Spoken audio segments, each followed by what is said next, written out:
Good evening everyone. पिछले episode में मैंने आपको बहुत सारे न्यूमेरिकल्स कराए। इलेक्ट्रोस्टैटिक्स के ऊपर अभी मेरे पास बहुत सारे न्यूमेरिकल्स का अच्छा कलेक्शन है, तो आज फिर मैं कंटिन्यू करने जा रहा हूँ और आप इसको सीरियसली वॉच करना। बहुत सारे कंपटीशंस के न्यूमेरिकल्स होंगे, कुछ बोर्ड्स के होंगे और आपको अच्छा लगेगा। सो आई होप आप सीरियसली इस वीडियो को वॉच करोगे और सीखने की कोशिश करोगे। सो देखिए फिर, a uniformly charged non-conducting rod having the total charge capital Q is being pulled across a cubical surface with constant speed v as shown below. At t equals 0, x equals 0, the time variation of total electric flux phi passing through the closed cubical surface is best represented by the graph. बच्चों, इस question में cubicle surface show किया हुआ है और इसका side length small ए है और इसमें एक uniformly charge non conducting rod दिखाया हुआ है। इसका भी टोटल लेंथ इक्वल टू ए है। इस पे कैपिटल क्यू टोटल चार्ज है जो कि यूनिफॉर्मली डिस्ट्रीब्यूटेड है और इस यूनिफॉर्मली चार्ज रॉड को इस क्यूबिकल सरफेस के क्रॉस कांस्टेंट स्पीड से पुल किया जा रहा है। टी इक्वल्स 0 पे पूरी की पूरी जो रॉड है वो बाहर थी, क्योंकि लिखा है टी इक्वल्स 0 एक्स इक्वल्स 0। बच्चों, जब टी 0 होगा तो ये एक्स की वैल्यू 0 होगा। इसका मतलब ये हुआ कि इसका जो राइट एंड था वो टी इक्वल्स 0 पे यहाँ पे बिल्कुल पेरीफेरी पे था। जब इसको वी स्पीड से पुल किया गया तो टी इक्वल्स टी टाइम में वो वी टी डिस्टेंस ट्रेवल कर चुका है, क्योंकि स्पीड कांस्टेंट है और इस डिस्टेंस को एक्स बोला गया and x equals v T and this is T equals T. Speed way is constant, तो रिमेनिंग लेंथ इसका जो बाहर होगा क्यूब के बाहर, that should be A minus x.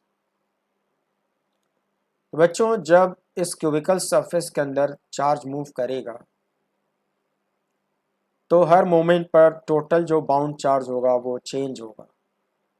जितना इसका लेंथ होगा उसी के डायरेक्टली प्रोपोर्शनल उस पे बाउंड चार्ज होगा और लेंथ इसका वेरी करेगा तो इस पे चार्ज भी वेरी करेगा। इस क्यूबिकल सरफेस के अंदर टोटल बाउंड चार्ज वेरी करेगा, इससे पास होने वाला इलेक्ट्रिक फ्लक्स भी वेरी करेगा। मुझे बताना है कि electric flux phi time t के रिस्पेक्ट में किस तरह से ग्राफिकली रिप्रेजेंट होगा। बच्चों, चार ऑप्शन दिया। ऑप्शन ए है phi versus t, option B phi versus t and option C phi versus t and option D phi versus t. तो मुझे डिस्कस करना है कि इन चारों में से कौन सा सही ऑप्शन होगा। तो सबसे पहले मैं क्या करूँगा कि ये जो इसके अंदर गुजरने वाला लेंथ है इस पे कितना चार्ज कंटेंड है। जो भी चार्ज कंटेंड होगा उसको क्यू बाउंड बोलेंगे और क्यू बाउंड जब निकल आएगा इस क्यूबिकल सरफेस से गुजरने वाला इलेक्ट्रिक फ्लक्स सॉल्व करना आसान हो जाएगा। मैं सॉल्व करके दिखाता हूँ आपको।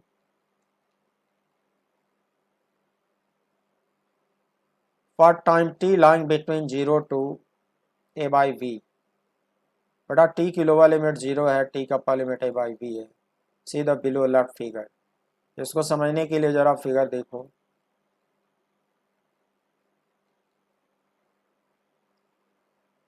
बच्चों, ये टॉपिक मैं अपनी बुक से पढ़ा रहा हूँ, इलेक्ट्रोस्टैटिक्स एंड कैपेसिटर्स वॉल्यूम 1। ये मेरी बुक की टाइटल है जिसका राइटअप अभी प्रिपेयर हो रहा है। पब्लिश होने पर मैं इन्फॉर्म करूँगा। बच्चों, टी इक्वल्स 0 पे ये जो राइट हैंड है वो यहाँ पे था, तो उसको टोटल ए डिस्टेंस ट्रेवल करने में जब वो यहाँ पे आएगा कितना टाइम लगेगा, ए बाई वी लगेगा। ये टाइम के अपर लिमिट है, ये टाइम के लोअर लिमिट है। इसका मतलब ये हुआ कि जो टाइम का मैंने लिमिट लिया है, इस लिमिट में ये अभी इसके अंदर मूव कर रहा होगा, और जब टाइम की upper limit a by v हो जाएगी, इस रॉड का जो राइट एंड है वो यहाँ पे आ जाएगा और जो लेफ्ट एंड है वो यहाँ पे आ जाएगा। पूरी पूरी की बार इसके अंदर आ जाएगी, लेकिन इसको खींचने का काम जारी रहेगा। उसके बाद ये बार बाहर निकलनी शुरू होगी। जब ये बाहर निकलनी शुरू होगी बच्चों, तो टाइम की lower limit a by v रहेगा और टाइम का upper limit 2a by v हो जाएगा। 2a बाई वी टाइम की वो लिमिट होगी जब ये पूरी की पूरी बार बाहर निकल जाएगी। जब पूरी की बार बाहर निकल आएगी, ये जो लेफ्ट एंड है वो उठ के यहाँ पे आ जाएगा और बार का कोई भी पोर्शन अंदर नहीं होगा। उस वक्त टाइम का रीडिंग 2a बाई वी होगा। जैसे मैंने दो केस बनाया, एक जब की बार अंदर आ रही थी, दूसरा जब की बार बाहर जा रही थी। दो केस बनाया हूँ। फ्लक्स के दो फार्मूले डिराइव होंगे। टाइम के इस डोमेन में बाउंड चार्ज इंक्रीज होगा तो फ्लक्स बढ़ेगा। टाइम के इस डोमेन में बाउंड चार्ज घटेगा तो फ्लक्स भी घटेगा। तो दो फंक्शन क्रिएट किया हूँ, देखो कैसे डिराइव होता है।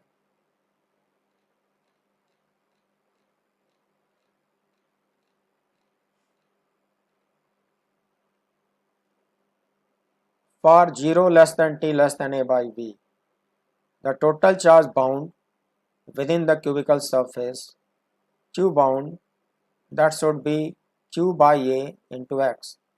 बच्चों q by a का मतलब क्या हुआ? जो रॉड है उस पे चार्ज पर यूनिट लेंथ हुआ, और t इक्वल्स टी पर लेफ्ट फिगर में रॉड का x लेंथ अंदर दिख रहा होगा। x लेंथ पे जो टोटल चार्ज कंटेन्ड होगा वो इसी फार्मूले से आएगा। इतना चार्ज तुम्हारी रॉड पे कंटेन्ड होगा और उसको कहोगे bound charge q b. So as per Gauss theorem, total electric flux passing through the closed Gaussian surface phi equals q bound upon epsilon naught.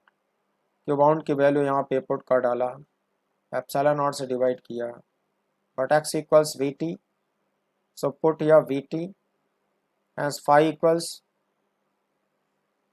q by a epsilon naught into v t. इसमें t को छोड़ दिया जाए तो ये पूरी quantity constant है।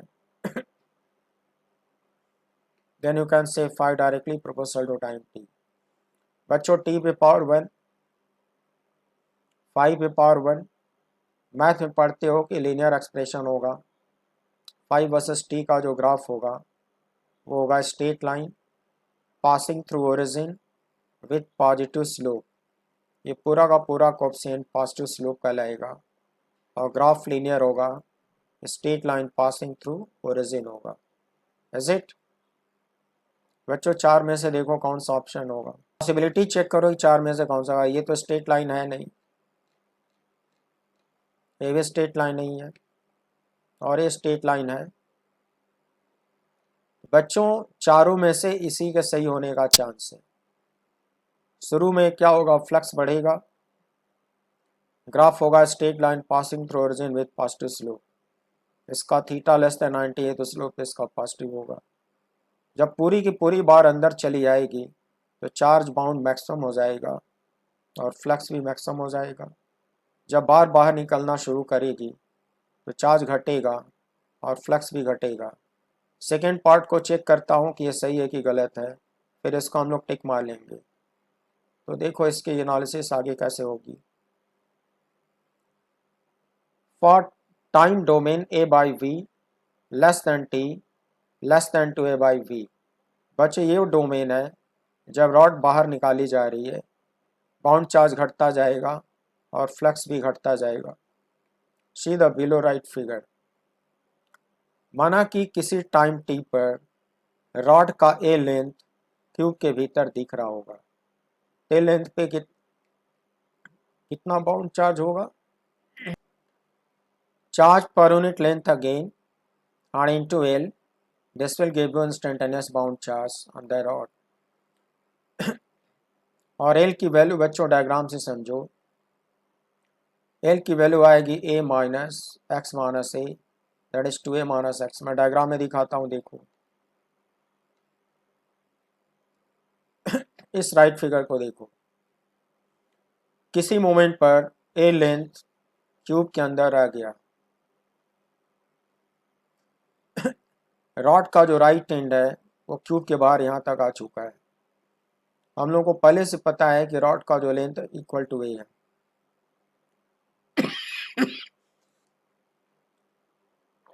T equal 0 पे रॉड का जो राइट एंड था वो यहाँ पे था, टी इक्वल्स टी पे यहाँ आ चुका है, तो उसका राइट एंड जो डिस्प्लेस होगा उसको आप सिंबल्स में एक्स लिखोगे और एक्स की वैल्यू वी इंटू टी होगा। Now this total is x and this one is a, this is x minus a, and suppose this is l। मेल का कैलकुलेशन सिखाना चाहता हूँ प्यारे बच्चों। एल को निकालने का मेथड होगा,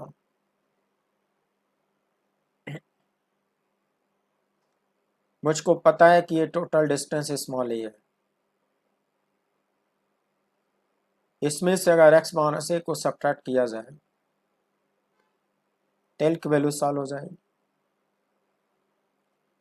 और x की इतनी वैल्यू वीटी होगी उसमें कोई डाउट तो है नहीं। फिर से देखो एल की वैल्यू आनी चाहिए ए माइनस एक्स माइनस ए। एल निकालने के बाद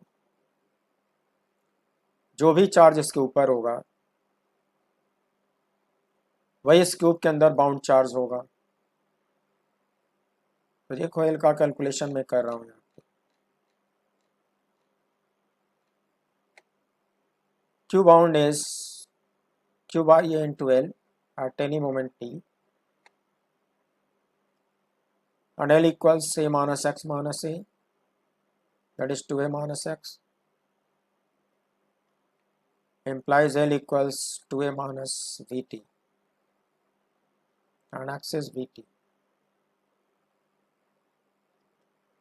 बच्चों L की वैल्यू टाइम t में निकाला, उसको ला के यहाँ पे रख दिया, तो बाउंड चार्ज कैलकुलेट हो गया। The total electric flux passing through the closed Gaussian surface, we know this formula, phi equals Q bound upon epsilon naught। Now you should take Q bound from this and put here to get to this much। बच्चों Q by a epsilon not को अंदर multiply कर दो, T को छोड़ के सब कुछ कांस्टेंट है, तो राइट हैंड साइड का जनरल एक्सप्रेशन कुछ ऐसा आएगा,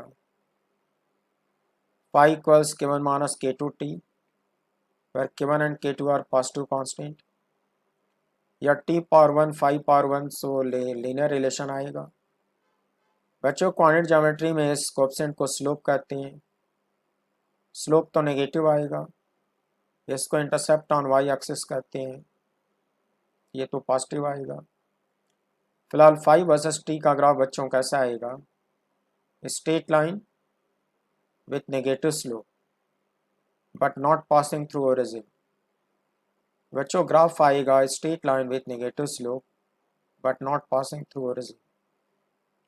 इसका मतलब ऑप्शन ए पूरी तरह से सही है तुम्हारे क्वेश्चन में। ऑप्शन ए को फिर से देख लो, शुरू में था straight line passing through origin with positive slope, और बाद में जब रॉड बाहर निकलती जाएगी तो फ्लक्स घटता जाएगा, ग्राफ होगा स्ट्रेट लाइन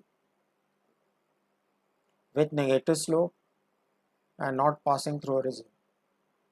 बच्चों ये एंगल मोर देन 90 है, इसका स्लोप नेगेटिव होगा और ओरिजिन से पास नहीं करेगी।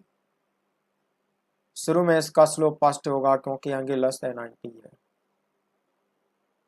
तो ये ग्राफ पूरी तरह से सही माना जाएगा। Option A is true option.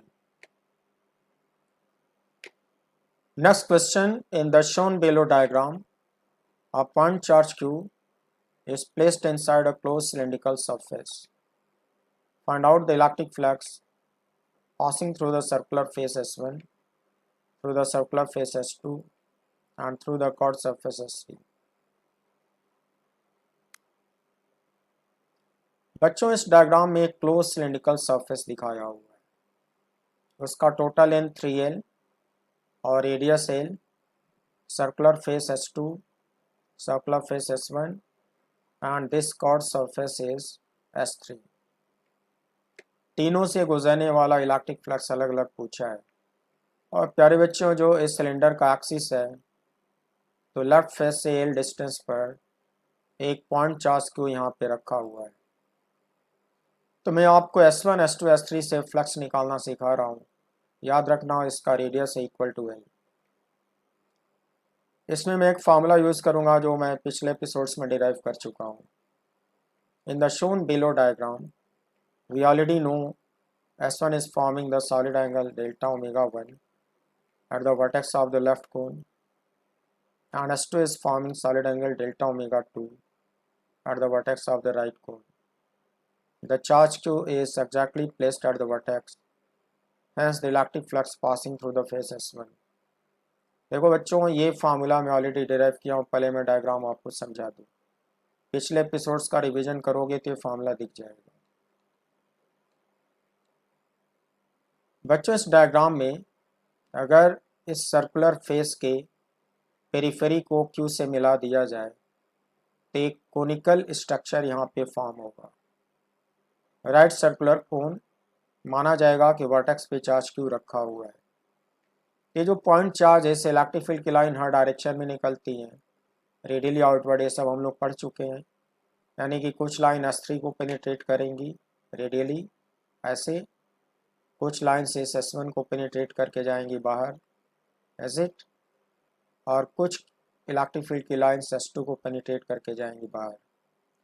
तो तुम देख पा रहे हो कि जो S1 सर्कुलर फेस है ये कोन का सर्कुलर बेस है और वो अपने वर्टेक्स पर एक कोनिकल सॉलिड एंगल फॉर्म करेगा delta omega 1 and suppose this is perpendicular drawn from vertex to the base, और ये जो परपेंडिकुलर है ये θ1 बना रहा है, इसको हम लोग कहते हैं सेमी वर्टेक्स एंगल। बच्चों cos θ1 की वैल्यू इस ज्योमेट्री से निकल आएगी। cos θ1 आएगा बेस अपॉन हाइपोटेन्यूस। तो बच्चों इसका बेस होएगा L, रेडियस दिया है L, इसका हाइपोटेन्यूस आ जाएगा L√2। तो cos θ1 आएगा और Q से निकलने वाली इलेक्ट्रिक फील्ड की लाइंस सोन बाय येलो कलर, ये जो येलो कलर से दिखाया हूँ, कुछ लाइंस से S1 को पेनिट्रेट करके बाहर जा रही हैं।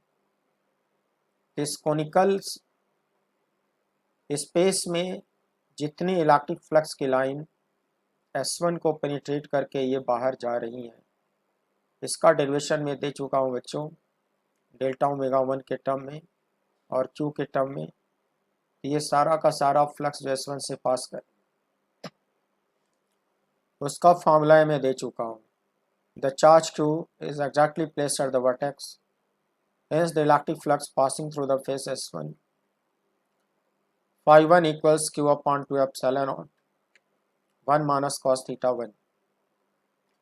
बच्चों ज्योमेट्री में मैंने बताया cos θ1 की वैल्यू L upon L√2 होगा and after cancellation that comes out 1 upon √2. So this total quantity will give you what? Phi1, that is flux passing through face S1. Hence electric flux passing through the face S2 वैसा ही formula होगा Q/2 epsilon not 1 minus cos θ2। cos θ2 आता है 2/√5। क्यों आता है diagram से समझ लो। बच्चों ये जो सेकेंड कोन है, आई मीन राइट कोन, उसका ये वर्टेक्स से डाला हुआ परपेंडिकुलर, और ये सर्कुलर बेस का रेडियस और ये कोन की हाइट, पाइथागोरस थ्योरम से जो इंक्लाइन लेंथ आएगा L√5 आएगा। सेमी वर्टेक्स एंगल θ2, बच्चों cos θ2 आएगा बेस दैट इज 12 और अपन हाइपोटेन्यूस L√5 कैंसिल होने के बाद बचता है 2/√5 और ये जो सर्कुलर फेस है इससे कुछ इलेक्ट्रिक फील्ड की लाइन बाहर जाएंगी, सोन बाय येलो कलर, इसको इलेक्ट्रिक फ्लक्स बोलोगे, और वो डेल्टा ओमेगा 2 एंगल से बाहर जाएंगी और वो सारी की सारी लाइंस क्यू से निकल रही होंगी। इन सारे फ्लक्स को अगर मैं φ2 सिंबल दे दूं तो उसी पुराने फार्मूले से φ2 की वैल्यू आएगी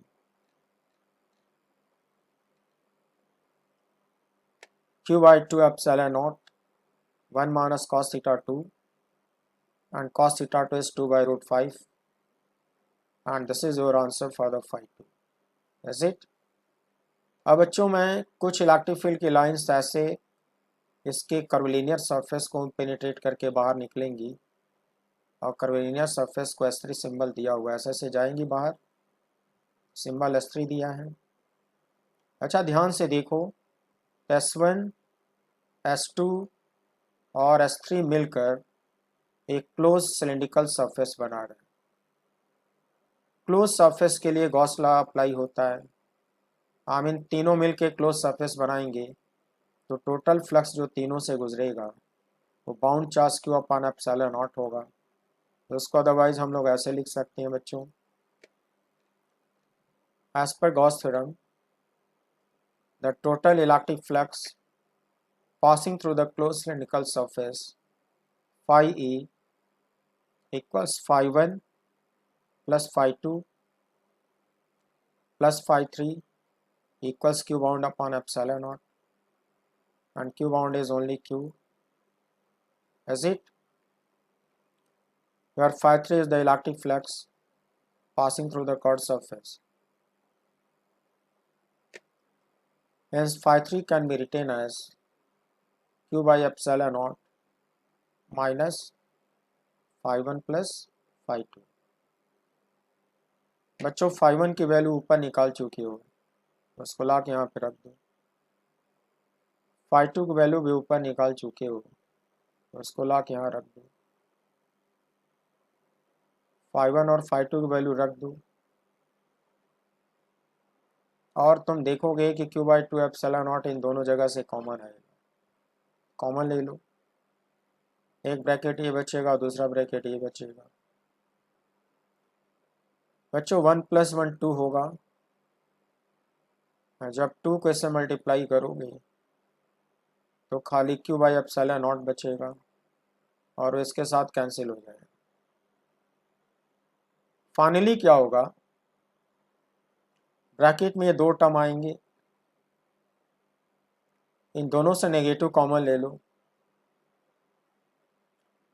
और उस नेगेटिव के से मल्टीप्लाई कर दो तो पॉजिटिव हो जाएगा।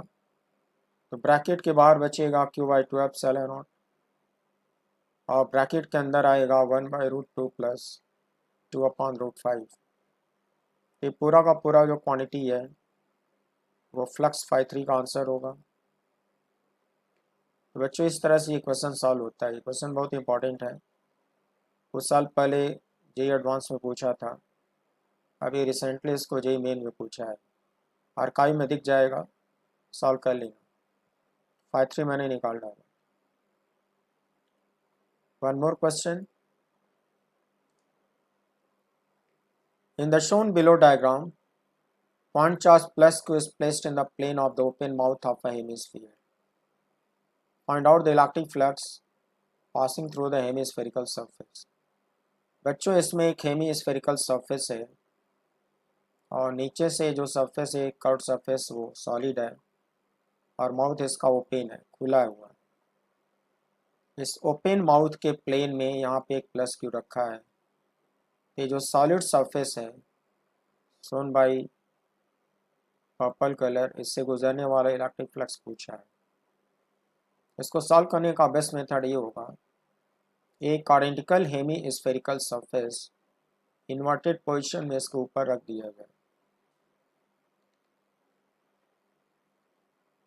डिट्टो सेम साइज का identical hemispherical surface with open mouth shown by blue colour invert करके ऊपर से रख दिया जाए, ये दोनों मिलकर एक कंप्लीट स्फेरिकल सरफेस फॉर्म करेंगे।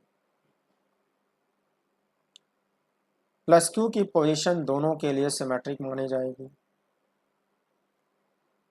आप लोग पहले से पढ़ चुके हो कि इससे निकलने वाले इलेक्ट्रिक फील्ड की लाइन रेडियली आउटवर्ड जाती हैं, इन्फिनिटी पर जाती हैं, और हर दो लाइन के बीच में जो एंगल होता है वो सेम होना चाहिए, तभी इसको यूनिफॉर्मली डिस्ट्रीब्यूटेड माना जाएगा। लाइंस यूनिफॉर्मली डिस्ट्रीब्यूटेड होनी चाहिए। मैंने इसमें लाइंस को यूनिफॉर्म डिस्ट्रीब्यूशन दिखाया है।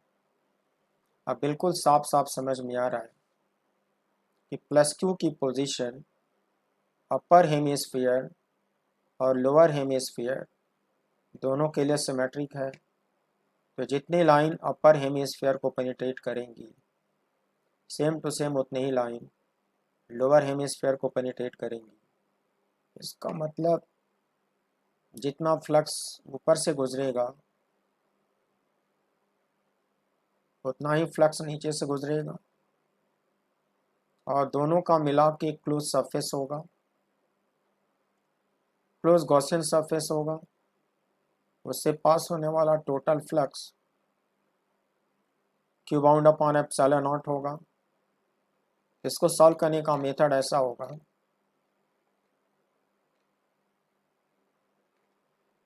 Due to symmetry in position of plus Q, equal amount of electric flux will pass through each hemisphere, say phi e. This is flux through each hemisphere, phi e.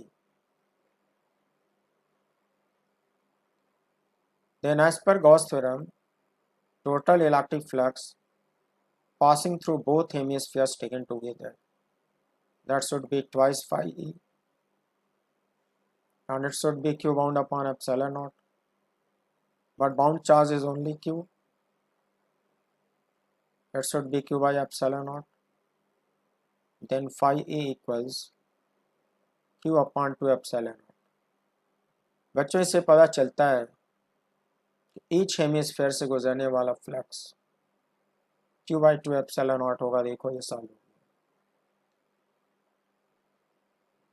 Next question, in the shown below diagram, point charge plus q is placed in the plane of the open mouth of a conical flask. Find out the electric flux passing through all the solid surfaces of the conical flask. बच्चों इसमें एक conical flask दिखाया हुआ है और ये total solid surface है, mouth इसका ओपन है, इसके माउथ के प्लेन में एक प्लस क्यू रखा है, इसके इलेक्ट्रिक फील्ड की लाइन इस सरफेस को पेनिट्रेट करके बाहर जाएंगी, तो पासिंग फ्लक्स पूछा गया है थ्रू दिस सॉलिड सरफेस। पिछले क्वेश्चन की तरह इस क्वेश्चन में भी एक identical inverted conical flask consider करूं, shown by red colour, identical inverted conical flask with open mouth. अगर इस पे रख दिया जाए तो दोनों मिलके क्लोज गॉसियन सरफेस बनाते हैं, और ये प्लस क्यू बिल्कुल सेंटर में आ जाता है। ये जो दो कोनिकल फ्लास्क दिखाए हो यहाँ पर, उनके कंपैरिजन में प्लस क्यू की पोजीशन सिमेट्रिक मानी जाएगी। फिर वही लॉजिक लगा दो कि इससे इलेक्ट्रिक फील्ड की लाइन को यूनिफॉर्मली डिस्ट्रीब्यूटेड दिखा दो। जितनी लाइन अपर फ्लास्क से निकल रही है उतनी ही लाइन लोअर फ्लास्क से भी निकलेंगी, यानी कि जितना फ्लक्स ऊपर से जाएगा उतना ही फ्लक्स नीचे से जाएगा। ये भी क्वेश्चन बिल्कुल पिछले क्वेश्चन की तरह होगा। अगर ईच फ्लक्स से गुजरने वाला फ्लक्स फाई ई ले लिया जाए, then total electric flux passing through both conical flasks taken together should be 2 phi e, and they will form closed Gaussian surface. It should be equal to q bound upon epsilon naught, that is q by epsilon naught. Then phi E equals q upon 2 epsilon naught. Done. One more question.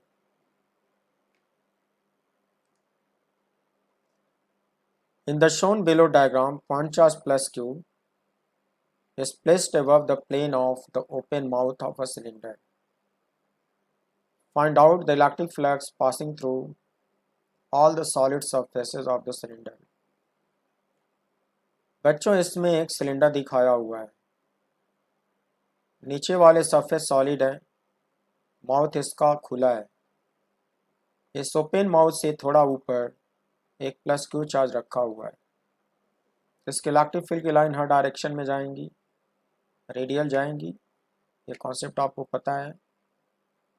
तो जब radial जाएंगी तो electric field की कुछ lines इस solid surface को penetrate करके बाहर जाएंगी। तो कितना फ्लक्स पास करेगा ये निकालना है।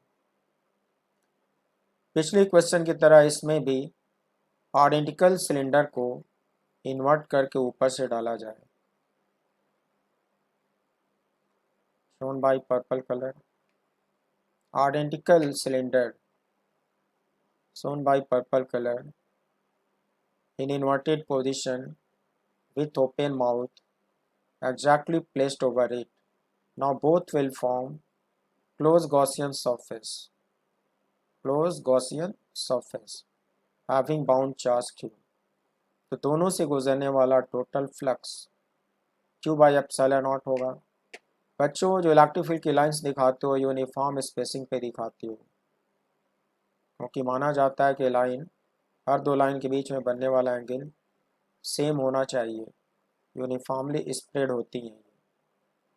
उस तरह से देखा जाए तो जो पर्पल कलर का फ्लास्क है उससे गुजरने वाली लाइन ज़्यादा है। देखो काउंट करके दिखाता हूँ, 1 2 3 4 5। और जो ऑरेंज कलर का फ्लास्क है, आई मीन ऑरेंज कलर का सिलेंडर है, उससे गुजरने वाली लाइन कम है, 1 2 3। Is it? इससे केवल 3 लाइंस और ऊपर वाले से टोटल 5 लाइंस। इससे साफ पता चलता है कि नीचे जो सिलेंडर रखा हुआ ऑरेंज कलर का, उससे जो पास होने वाला फ्लक्स होगा वो लेस देन हाफ होगा, आधे से कम होगा। So using common sense now we can say that the amount of flux passing through the lower cylinder should be less than half of total, that is q upon 2 epsilon naught। तो lower cylinder से गुजरने वाला flux आधे से कम होगा, यह आपका आंसर हुआ। 4 ऑप्शन में मिलेगा। इतनी लॉजिक सीखने के बाद अब किसी भी आर्बिट्रेरी शेप के कंटेनर पे क्वेश्चन बनाया जा सकता है।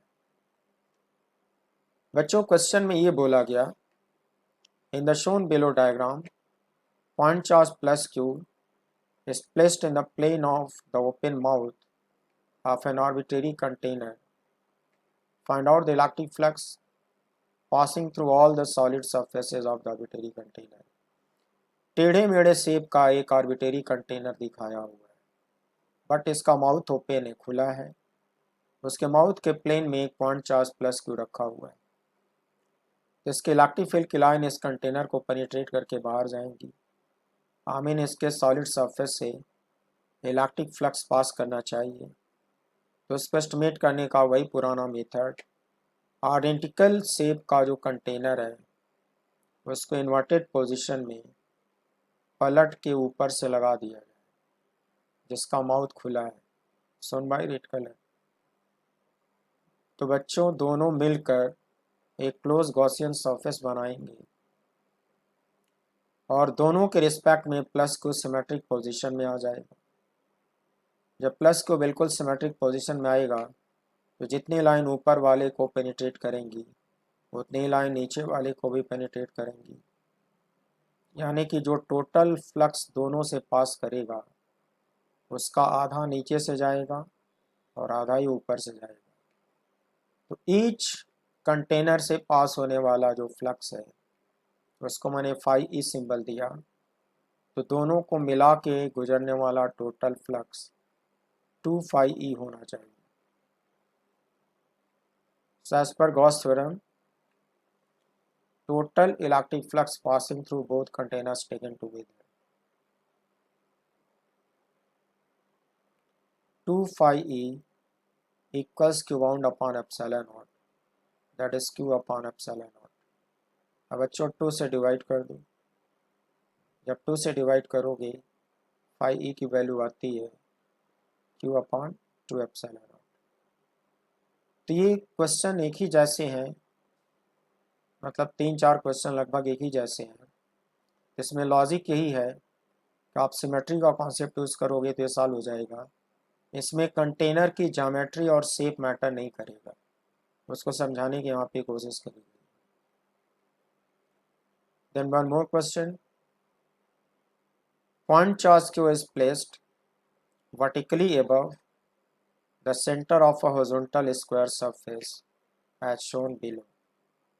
Find out the electric flux passing through the given square surface. इस डायग्राम में बच्चों a बाई a डायमेंशन का एक हॉरिजॉन्टल स्क्वायर सरफेस दिखाया हुआ है। ये हॉरिजॉन्टल प्लेन में है और स्क्वायर है। इसके दोनों डायगोनल का जो इंटरसेक्शन पॉइंट होगा वो इसका सेंटर होगा। तो सेंटर से ठीक वर्टिकली एबव एक वर्टिकल लाइन बनाओ। वर्टिकली एबव एक चार्ज क्यू रखा, एक पॉइंट चार्ज क्यू रखा है और उसकी सेंटर से जो हाइट है इक्वल टू a/2 है। तो क्यू के इलेक्ट्रिक फील्ड की लाइन इस स्क्वायर को पेनिट्रेट करेंगी, तो कितना फ्लक्स पास करेगा यही आपसे पूछा गया है। इसको सॉल्व करने के लिए बच्चों हम लोग क्या करेंगे, 6 आइडेंटिकल स्क्वायर सरफेसेस लेंगे। 6 identical square surface taken together can form a cube as shown below. देखो क्या किया, इसी के जैसा जैसे बॉटम स्क्वायर है 6 स्क्वायर ले लिए जाए, तो 6 स्क्वायर इस तरह से रखे जाए तो सब मिल के आपस में एक क्लोज क्यूब बनाते हैं। एक ऐसा क्लोज क्यूब बनाएंगे कि जैसे ये बॉटम से a/2 हाइट पर है तो ये टॉप से भी a/2 डेप्थ पर आ जाएगा। आई मीन जो क्यू चार्ज होगा वो हर एक फेस के रिस्पेक्ट में सिमेट्रिक पोजीशन में आ जाएगा। रियलाइज करो, यानी कि इस वाले फेस से भी उसकी डिस्टेंस a/2 होगी, इस वाले फेस से भी उसकी डिस्टेंस a/2 होगी, और ये बैक साइड वाला स्क्वायर है उससे भी डिस्टेंस उसका a/2 होगा। ये जो फ्रंट वाला है उससे भी उसका डिस्टेंस a/2 होगा। तो रियलाइज कर सकते हो कि क्यू की पोजीशन 6 सरफेस के रिस्पेक्ट में बिल्कुल सिमेट्रिक होगा, यानी कि इससे निकलने वाला जो टोटल फ्लक्स होगा वो 6 पार्ट में डिवाइड हो जाएगा बिकॉज ऑफ सिमेट्री। और ये जो 6 फेसेस हैं ये आपस में मिलकर एक क्लोज गॉसियन सरफेस बनाएंगे। So as per Gauss theorem, total electric flux passing through the cubical surface means 6 square faces. Phi E comes out Q bound upon epsilon naught, that is Q upon epsilon naught। बच्चों ये जो flux है वो 6 identical square face से गुजरेगा, तो each square से कितना गुजरेगा, hence the total flux passing through each square surface should be Q upon 6 epsilon, just 1/6 होना चाहिए। इस तरह से क्वेश्चन सॉल्व होता है।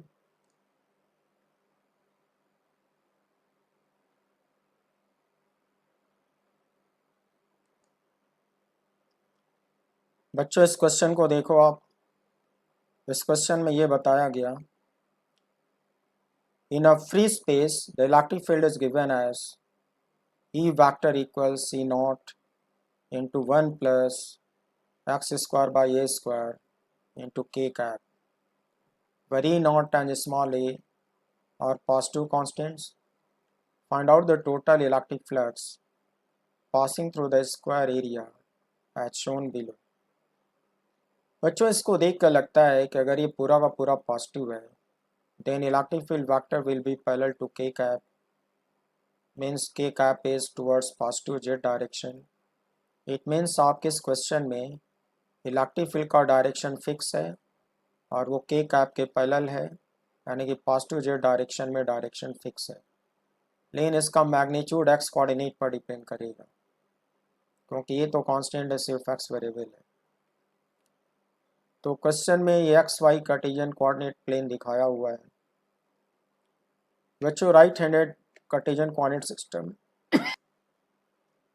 कहता है कि अगर ये पॉजिटिव x है, ये पॉजिटिव y है, तो right hand Cartesian coordinate system में पॉजिटिव z इनवर्ड आएगा। पॉजिटिव z इनवर्ड आएगा सोन बाई क्रॉस ये इनवर्ड इलेक्ट्रिक फील्ड का डायरेक्शन दिखाया हुआ।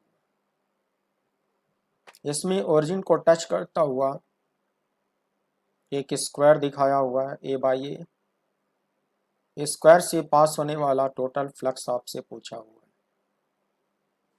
मैं ये कहना चाहता हूँ कि यहाँ पे कैलकुलस मेथड क्यों यूज होगा, ये मैं आपको बताने जा रहा हूँ। जैसे गुजरने वाला टोटल फ्लक्स कैसे निकालोगी। देखो बच्चों, अगर इलेक्ट्रिक फील्ड वेरिएबल होता है, कांस्टेंट नहीं होता, तो वेरी स्मॉल इलेक्ट्रिक फ्लक्स का formula E dot d s होता है। ई डॉट डी एस को very small flux d phi लिखते हैं, फिर इसको इंटीग्रेट करते हैं पूरे सरफेस पर, तो उससे बिग अमाउंट ऑफ फ्लक्स निकलता है।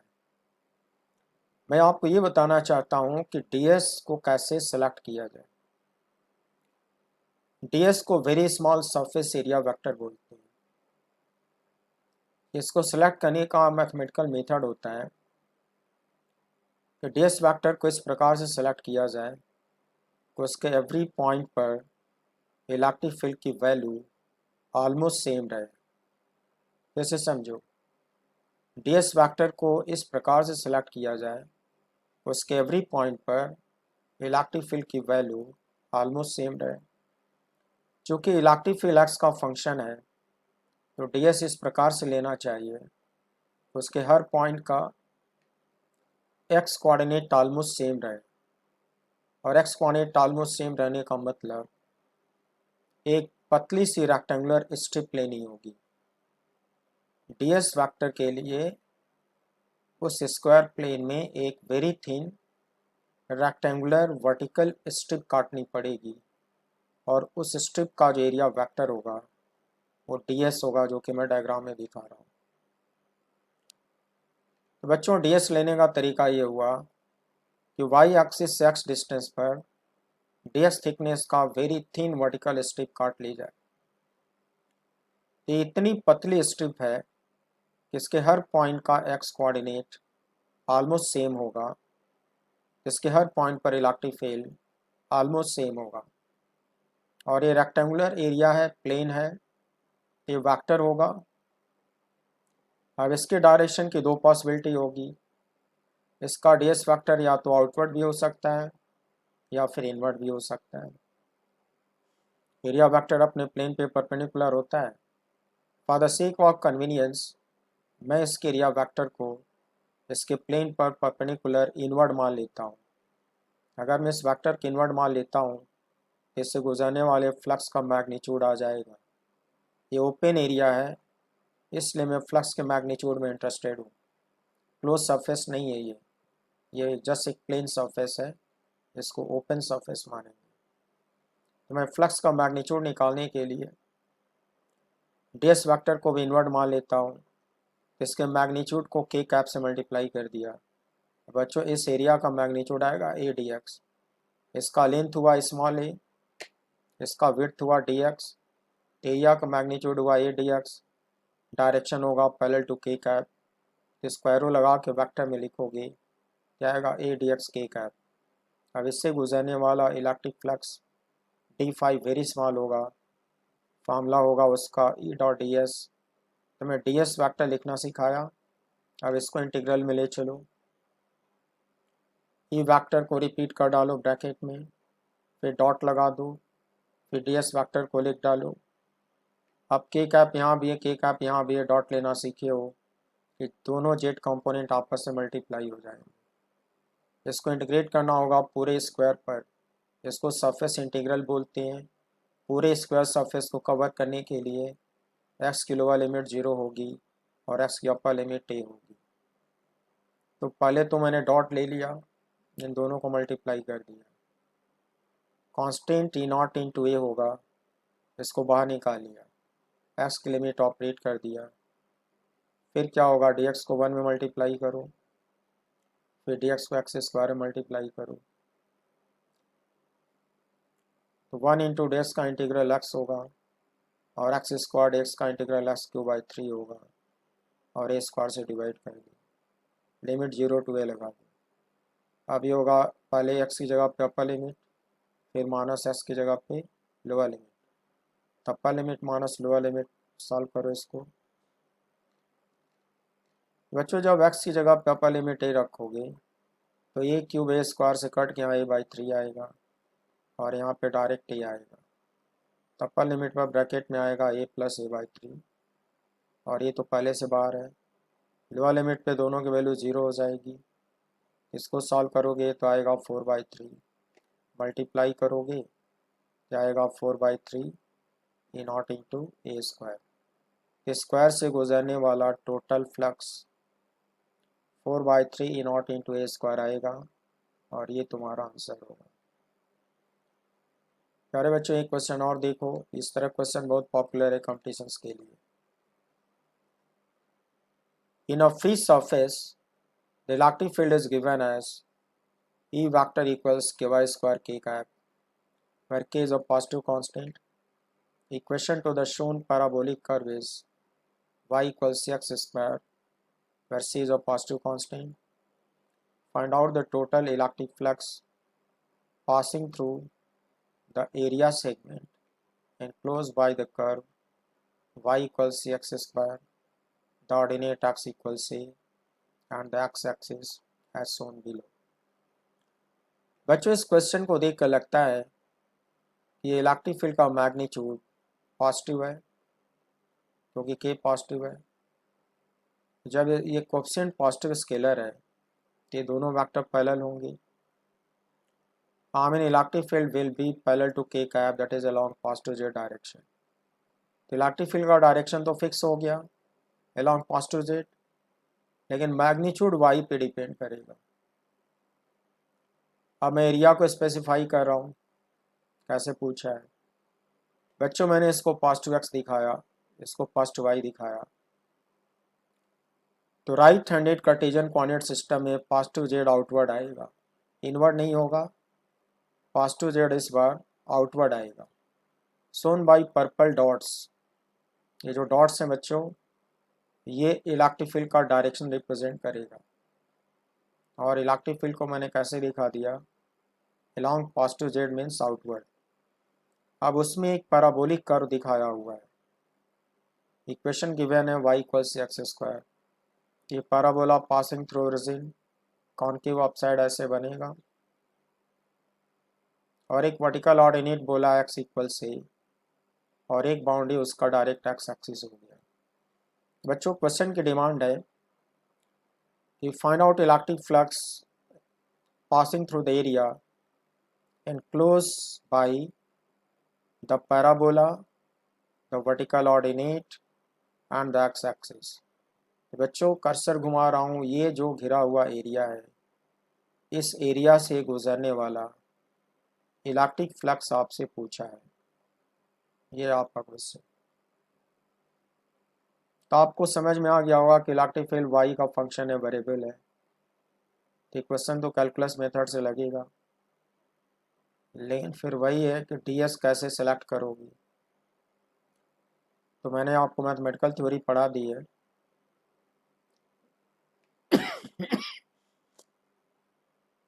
ds vector is so chosen that at every point of which electric field almost remains the same। ये मैं अभी थोड़ी देर पहले बता रहा हूँ। ds इस प्रकार से चूज करना होगा उसके हर पॉइंट पर इलेक्ट्रिक फील्ड ऑलमोस्ट सेम रहे। Since electric field is a function of y along positive z direction, वो वाई का फंक्शन है, hence a thin horizontal strip will represent ds vector as shown below। Diagram देखो, इस बार ds vector represent करने के लिए एक पतली सी हॉरिजॉन्टल स्ट्रिप लेनी होगी। अब मुझको इसी वाले एरिया से फ्लक्स चाहिए होगा, तो स्ट्रिप केवल इसी एरिया में बनेगी। और हॉरिजॉन्टल क्यों बनेगी? क्योंकि जब dy थिकनेस लोगे तो इतनी पतली स्ट्रिप होगी कि इसके हर पॉइंट का y कोऑर्डिनेट ऑलमोस्ट सेम होगा। तो जब y कोऑर्डिनेट ऑलमोस्ट सेम होगा तो इसके हर पॉइंट पर इलेक्ट्रिक फील्ड ऑलमोस्ट सेम होगा। यही लॉजिक है। लेकिन बच्चों, इसका थिकनेस तो dy होगा, और ये जो स्लैंट लेंथ यहाँ पे दिखता है उसकी वजह से तो ये ट्रेपेजियम हो गया। इसमें एक मैनिपुलेशन होगा, ये जो स्लैंट है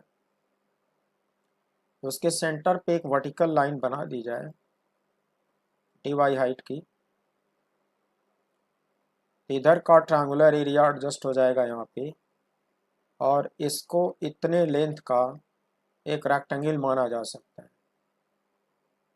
और बच्चों, ये जो लेंथ होगा, तुम्हें पता है कि ये कर्व के ऊपर सिचुएटेड है, तो कर्व के ऊपर आर्बिट्रेरी पॉइंट का कोऑर्डिनेट x, y होता है। तो तुम्हें पता है कि इस डिस्टेंस को x बोलते हैं, और ये पूरा distance equal to small a है।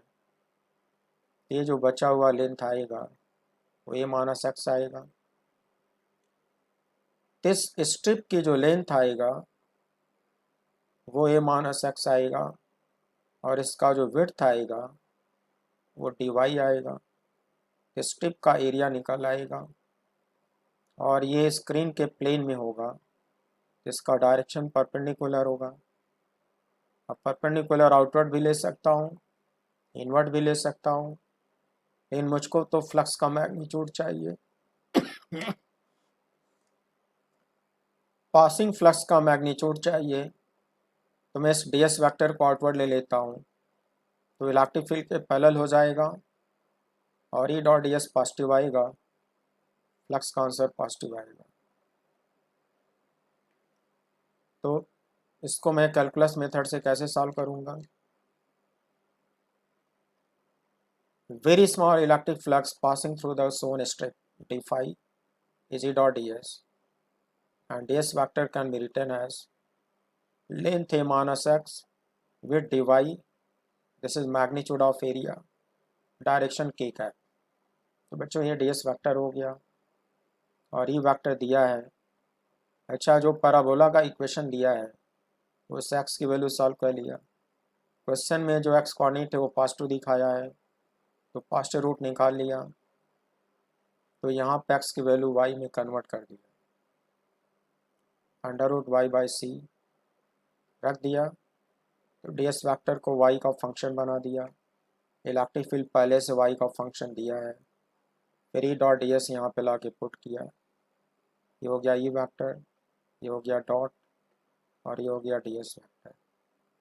बच्चों, के कैप दोनों में दिख रहा होगा, तो उसके कोफिशिएंट को आपस में मल्टीप्लाई कर दो, और y की लोअर लिमिट 0 होएगी, और y की अपर लिमिट सी स्क्वायर होगा। तो ये y की लिमिट में इसको इंटीग्रेट कर दो। y की लिमिट देख लो, मुझको ये टोटल एनक्लोज्ड एरिया कवर करना है, यहाँ तक कवर करना है। Is it?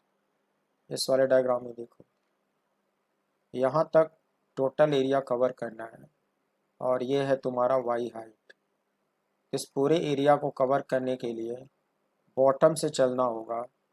बॉटम पे y की लिमिट 0 होगी, और जैसे जैसे ऊपर उठते जाओगे यहाँ तक आओगे, तो बच्चों y की जो अपर लिमिट होगी यहाँ पर, इसका x कोऑर्डिनेट पुट करना होगा।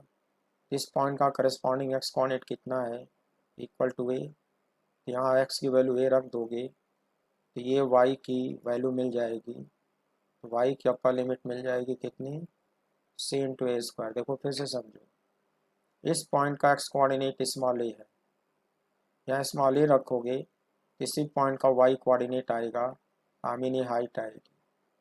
तो वाई की अपर लिमिट सी ए स्क्वायर हुआ और वाई की लोअर लिमिट 0 हुआ। वाई की लिमिट में इंटीग्रेट करोगे, ये टोटल एरिया रिप्रेजेंट होगा और इससे पास होने वाला टोटल इलेक्ट्रिक फ्लक्स सॉल्व हो जाएगा। इसीलिए वाई की लिमिट मैंने वहाँ पे लिख के दिखाई है। देखो वाई की लोअर लिमिट 0, अपर लिमिट सी ए स्क्वायर, फिर इन दोनों को मल्टीप्लाई करो, डॉट कंप्लीट हो गया, के कांस्टेंट था बाहर निकालो, ये मल्टीप्लाई हो गया। Is it? अलग अलग इंटीग्रेट करो, इसका इंटीग्रल आएगा ए वाई क्यू बाई 3, इसमें वाई पे 1/2 पावर, यहाँ 2 पावर, वाई पे टोटल 5/2 पावर, और नीचे रूट सी को अलग कर लो, रूट सी को अलग कर लो, वाई पावर 5/2 का इंटीग्रल वाई पावर 7/2 अपॉन 7/2, फिर वाई की लिमिट रख दो। पहले वाई की जगह पे अपर लिमिट रखो, फिर वाई की जगह पे लोअर लिमिट रखो। ऑब्वियसली लोअर लिमिट रखने पर ये 0 हो जाएगा, और वाई की जगह पे दोनों जगह अपर लिमिट रख के सॉल्व करो। देखो अपर लिमिट यहाँ रख दिया, अपर लिमिट यहाँ रख दिया, लोअर लिमिट में 0 आएगा। सिंप्लीफाई करो, इतना आएगा, इसको भी सॉल्व करो, इतना आएगा। So total flux passing through the shown area will be this much. बच्चों ये सब क्वेश्चन कॉम्पिटिशन्स के लिए बहुत पॉपुलर है, कुछ भी करके सीखना होगा, इसको तुम छोड़ नहीं सकते। इस डायग्राम को मैंने पूरी तरह से एक्सप्लेन कर दिया। तो आज अब टाइम ज़्यादा हो रहा है, इसलिए इस एपिसोड को मैं यहीं पे कंप्लीट करता हूँ, और आई होप आपने इस न्यूमेरिकल इलस्ट्रेशन को एंजॉय किया होगा और आपको बहुत अच्छा लगा होगा। जो बच्चे इस एपिसोड को फर्स्ट टाइम देख रहे होंगे, उनसे रिक्वेस्ट करता हूँ कि इस चैप्टर के जितने पुराने एपिसोड हैं पहले उसको अपडेट कर ले, शुरू से देख लें, और फिजिकल मैथमेटिक्स का जो मैंने वीडियो डाल रखे हैं, फिजिकल मैथमेटिक्स के सारे वीडियो वो अच्छे से समझ लें, न्यूमेरिकल्स को सॉल्व कर लें, तो उसके बाद से उनको ये चैप्टर समझ में आना शुरू होगा। क्योंकि फिजिक्स को सिस्टमेटिक पढ़ने से ही समझ में आएगा, चैप्टर के बीच में कभी भी पढ़ना शुरू कर दोगे कुछ समझ नहीं आएगा, इसलिए मैं आपको समझा रहा हूँ। सो प्यारे बच्चों, इतनी देर तक मेरे साथ पेशेंस के साथ बने रहने के लिए आपको thank you very much, and wish you good night, see you again